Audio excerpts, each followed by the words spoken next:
ഇന്ന് മഹാശിവരാത്രി. പിതൃതർപ്പണത്തിനായി ജനലക്ഷങ്ങളാണ് ആലുവ മണപ്പുറത്തേക്ക് എത്തിക്കൊണ്ടിരിക്കുന്നത്. നഗരസഭയുടെയും തിരുവിതാംകൂർ ദേവസ്വം ബോർഡിന്റെയും നേതൃത്വത്തിൽ വിപുലമായ ക്രമീകരണങ്ങളാണ് ബലിതർപ്പണത്തിനായി ഏർപ്പെടുത്തിയിരിക്കുന്നത്.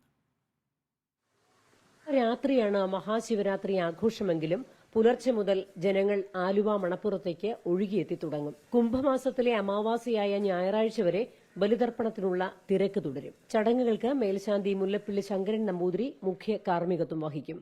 പുഴയോരത്ത് 116 ബലിത്തറകൾ സജ്ജമാക്കിയിട്ടുണ്ട്. മണപ്പുറത്ത് താൽക്കാലിക municipal office, police control room, fire station, KSRTC bus stand തുടങ്ങിയവ ക്രമീകരിച്ചിട്ടുണ്ട്. ശിവരാത്രിയോടനുബന്ധിച്ച് നാളെ വൈകിട്ട് 4 മുതൽ ശനിയാഴ്ച പകൽ 2 വരെ ആലുവയിൽ ഗതാഗത നിയന്ത്രണം ഏർപ്പെടുത്തിയിട്ടുണ്ട്. ഭക്തജനങ്ങളുടെ സുരക്ഷയ്ക്ക് 1200 പോലീസ് ഉദ്യോഗസ്ഥരെയാണ് വിന്യസിക്കുക. ശിവരാത്രിയുടെ ഭാഗമായി അമ്യൂസ്മെന്റ് പാർക്കും 1 മാസം നീളുന്ന വ്യാപാരമേളയും ഒരുക്കിയിട്ടുണ്ട്. റിപ്പോർട്ടർ, കൊച്ചി.